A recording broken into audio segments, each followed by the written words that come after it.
और बुलडोजर देखिए यहाँ पर जो इमारत बनी हुई थी, जो दीवार बना हुआ था, उसको पूरे तरीके से यहाँ पर तोड़ दिया है। बुलडोजर एक्शन है वो यहाँ पर ताबड़तोड़ जारी है। ये जो पीछे का इलाका था, ये देखिए चार्जिंग स्टेशन बनाया गया था, बीच में एक दीवार थी, अब इस दीवार को यहाँ से तोड़ा जाएगा। मौलाना भूल गया कि शासन किसका है।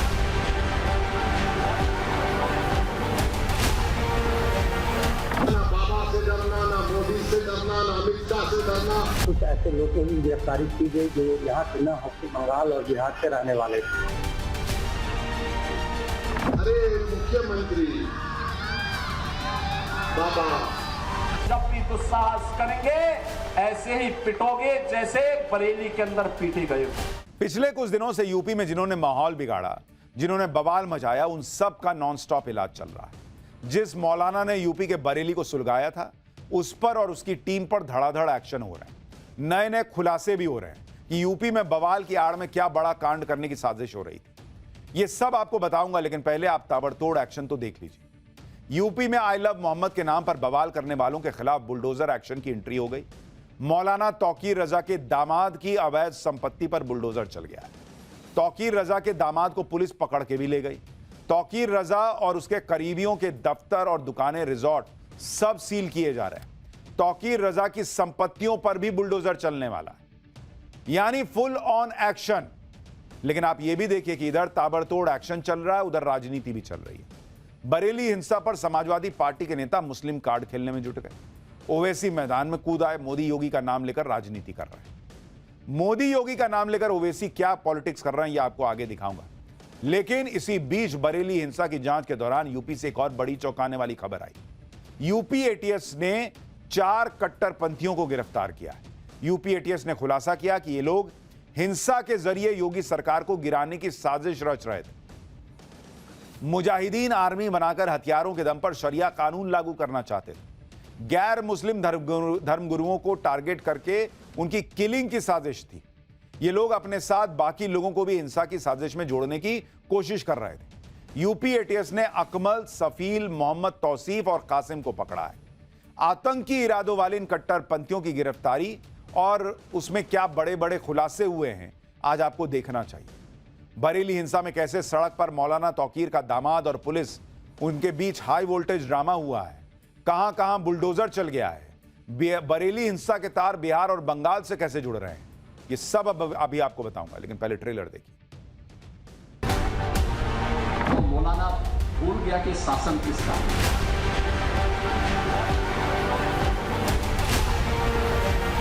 बाबा से डरना, ना मोदी से डरना, ना अमित शाह से डरना। कुछ ऐसे लोगों की गिरफ्तारी की गई जो यहाँ से न होकर बंगाल और बिहार से रहने वाले थे।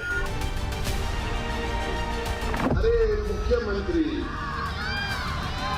बाबा, जब भी दुस्साहस करेंगे ऐसे ही पिटोगे जैसे बरेली के अंदर पीटे गए।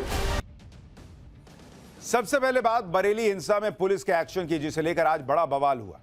नगर निगम की टीम मौलाना तौकीर रजा के दामाद मौलाना मोहसिन रजा के घर पहुंच गई। आरोप है कि मोहसिन ने नाले की जमीन के ऊपर अपना आलीशान घर बनवाया हुआ था। निगम की टीम ने मोहसिन रजा से घर के कागज मांगे। इसी दौरान मोहसिन रजा की पुलिस और निगम की टीम से झड़प हो गई। हाई वोल्टेज ड्रामा हो गया। इसके बाद पुलिस मोहसिन रजा को पकड़कर वहां से ले गई। ये उन्हीं मौलाना तौकीर रजा के दामाद साहब हैं जो तौकीर रजा कहते थे कि हमने मुसलमानों को रोक के रखा, वरना सड़क पर क्या ना क्या हो जाए। आज कह रहे हैं मुसलमान होने की सजा दी जा रही। गलत काम करने पर एक्शन हो रहा है तो इनको मुसलमान होना याद आ रहा है। मोहसिन रजा पर एक्शन के बाद बुलडोजर एक्शन हुआ। निगम की टीम ने मोहसिन रजा की अवैध संपत्ति पर बुलडोजर चला दिया। आरोप है कि मोहसिन ने सरकारी जमीन पर अवैध कब्जा करके घर बनाया हुआ था। आप 2 तस्वीरें देखिए। पहली तस्वीर मोहसिन के आलीशान सफेद घर की है, अभी थोड़ी देर में आपको दिखाएंगे। इसका नाम हसन हाउस रखा हुआ है। और एक तस्वीर बुलडोजर एक्शन की भी देखिए, कैसे वहां पर बुलडोजर गरज रहा। बुलडोजर चलाकर घर की 4 दीवारी और जितनी दूसरी बची हुई जगह थी अवैध तरीके से घेरी गई थी, उसे हटा दिया गया। बरेली में बुलडोजर एक्शन पर ग्राउंड रिपोर्ट देखिए, फिर आपको बताता हूं कि और क्या क्या एक्शन हुआ है।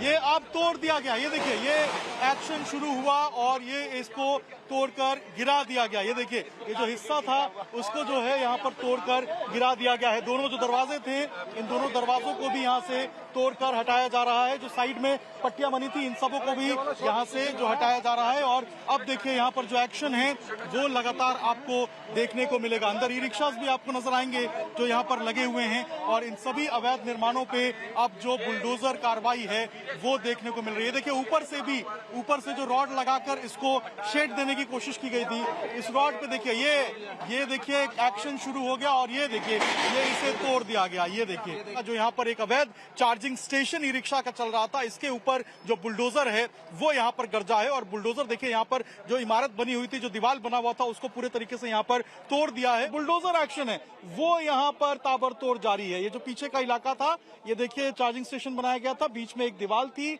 अब इस दीवार को यहाँ से तोड़ा जाएगा। पहले जो गेट की बाउंड्री थी पहले उसको तोड़ा गया और अब देखिए यहाँ पर ये जो दीवार है, ये देखिए यहाँ पर दीवार जो है उसको यहाँ पर गिरा दिया गया। दीवार देखिए उसको यहाँ पर तोड़ दिया गया।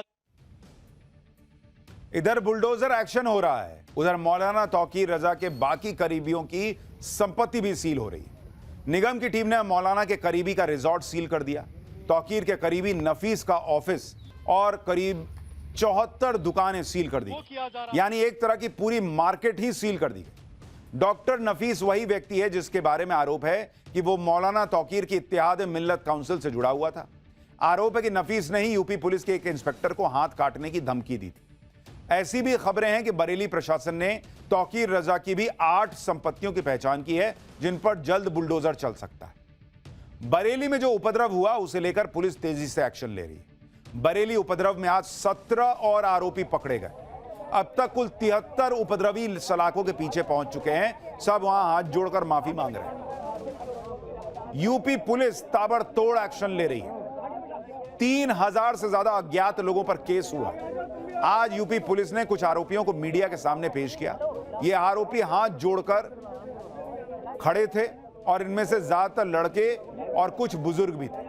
बरेली में 4 दिन के अंदर ही पुलिस ने हिंसा फैलाने वाले पूरे नेटवर्क को ध्वस्त कर दिया। बरेली हिंसा के बाद जिस तरह से यूपी पुलिस एक्शन ले रही है उससे साफ लग रहा है कि मुख्यमंत्री योगी आदित्यनाथ बरेली केस के जरिए उपद्रवियों को क्लियर मैसेज दे रहे हैं कि अगर यूपी में कुछ कांड किया तो बरेली जैसा एक्शन, तगड़ा एक्शन पूरे यूपी में होगा।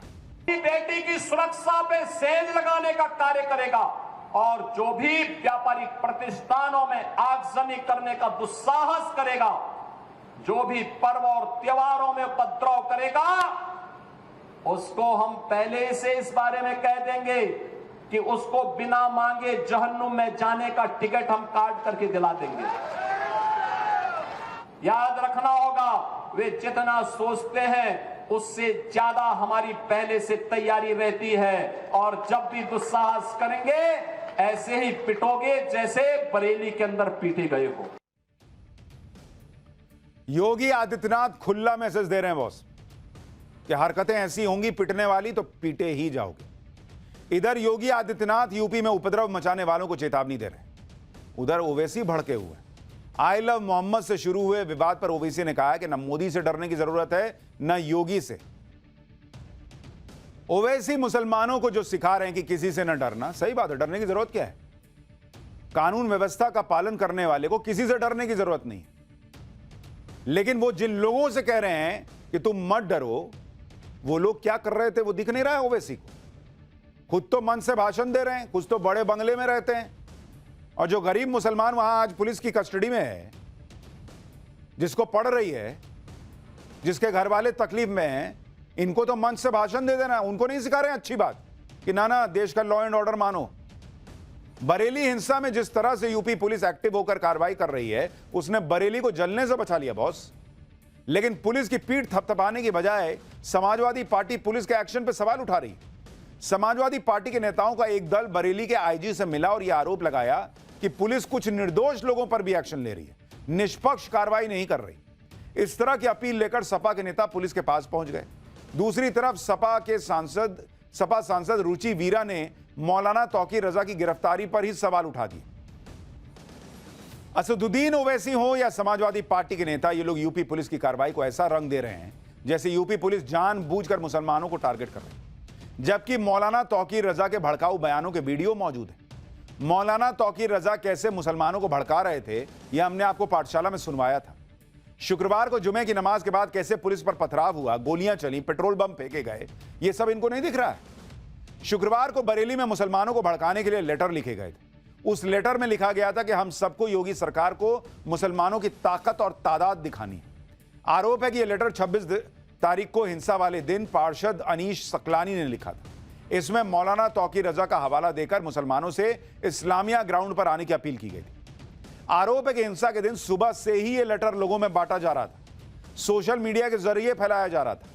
बरेली हिंसा को लेकर इतने सबूत, बयान और वीडियो मौजूद हैं, बावजूद इसके समाजवादी पार्टी पूरे विवाद को यह रंग देने में लगी है कि यूपी में आई लव मोहम्मद के पोस्टर लगाने पर गुनाह हो गया। सुनिए समाजवादी पार्टी के नेता क्या कह रहे हैं। इन नेताओं को दो तरह का कॉन्फिडेंस है बॉस।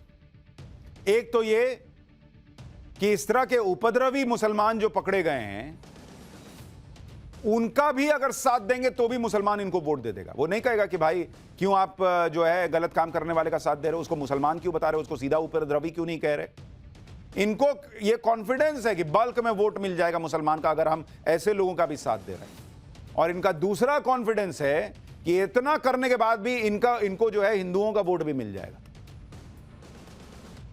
समाजवादी पार्टी के नेता कह रहे हैं कि यूपी में तो मुसलमानों की हालत बदतर हो गई। सपा नेताओं को बरेली से आई तस्वीरें देखनी चाहिए। बरेली में जब पुलिस फ्लैग मार्च कर रही थी तब कुछ स्थानीय मुसलमान वहां पुलिस पर फूल बरसा रहे थे और हमने आपको कल भी बरेली के मुसलमानों के बयान दिखाए थे जिसमें वो सरकार के एक्शन का समर्थन कर रहे थे। तो जो फूल बरसा रहा है मुसलमान, उस पर एक्शन हुआ है क्या? मुसलमान क्या यूपी में जो है वो ईद नहीं मना पा रहा क्या, बकरीद नहीं मना पा रहा क्या, कौन सा अपना पर्व नहीं मना पा रहा बॉस? क्या जुमे की नमाज नहीं पढ़ पा रहा क्या? लाउड स्पीकर मंदिर से उतरा, मस्जिद से उतरा, दोनों जगह से उतरा कि नहीं उतरा? लेकिन आप पत्थर चलाइएगा और सोचिएगा कि पुलिस फूल बरसाएगी, ये कैसे होगा बॉस? और उसमें ये लोग नेता लोग, ओवैसी और समाजवादी पार्टी, ये लोग समर्थन कर रहे हैं ऐसे लोगों का। जो लोग भी बरेली हिंसा पर राजनीति कर रहे हैं उन्हें देखना चाहिए कि बरेली में कितने बड़े कांड की साजिश रची जा रही। जांच में जो खुलासा हो रहा है उसका दावा है कि दंगा भड़काने के लिए 40,000 लोगों को बुलाने की तैयारी थी। 5 थाने जहां मामले दर्ज है वहां करीब 390 मस्जिदें हैं। हर मस्जिद में 100 लोगों को जमा करने का प्लान था। जुमे की नमाज के बाद इस्लामिया कॉलेज ग्राउंड जाने का प्लान था। इस्लामिया ग्राउंड से हिंसा भड़काने की साजिश थी। हिंदू इलाकों तक हिंसा फैलाने की साजिश थी। बवाल करने के लिए बिहार और बंगाल से लोग बुलाए गए थे। पुलिस के ऊपर जानलेवा हमले करने के इरादे से फायरिंग, यानी बरेली में बड़ा दंगा करने की साजिश थी जिसको लेकर रोज खुलासे हो रहे हैं। और उससे देखते हुए बरेली उपद्रव की एसआईटी जांच के भी आदेश दिए गए। ये स्पेशल एसआईटी टीम 1 महीने में रिपोर्ट सौंपेगी। सुनिए बरेली रेंज के डीआईजी हिंसा को लेकर क्या बता रहे हैं, फिर आपको बताता हूं कि 4 जो और लोग अरेस्ट हुए हैं उन्होंने और कितना बड़ा खुलासा किया है।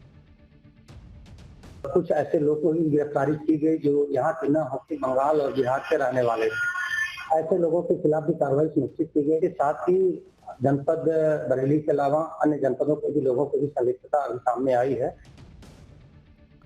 इधर बरेली में हिंसा की परतें खुल रही हैं, उधर यूपी एटीएस ने आज बड़ा एक्शन लिया। यूपी एटीएस ने 4 ऐसे लोगों को पकड़ा है जो हिंसा के जरिए योगी सरकार को गिराने और यूपी में शरिया कानून लागू करने जैसी साजिश रच रहे थे, यह आरोप लग रहा है। यूपी एटीएस ने कानपुर समेत यूपी के 4 जिलों में छापेमारी कर इन लोगों को पकड़ा। ये लोग अपने कट्टरपंथी सोच के जरिए दूसरे लोगों को भी हिंसा के लिए भड़का रहे थे। आरोप है कि इनके निशाने पर गैर मुस्लिम धर्मगुरु भी थे। ये सभी आरोपी किसी पाकिस्तानी संगठन से प्रभावित थे। ये लोग आतंकी हमले को अंजाम देने के लिए फंड जुटाने में लगे हुए थे। बरेली हो या कानपुर, यूपी के अलग अलग जिलों में हिंसा फैलाने की साजिशें सामने आ रही हैं। इन साजिशों को पहले ही भांपते हुए सीएम योगी और उनकी पुलिस चौकन्ना है। प्रोएक्टिव मोड में एक्शन हो रहा है, लेकिन सीएम योगी के इस एक्शन पर राजनीति भी जबरदस्त हो रही है।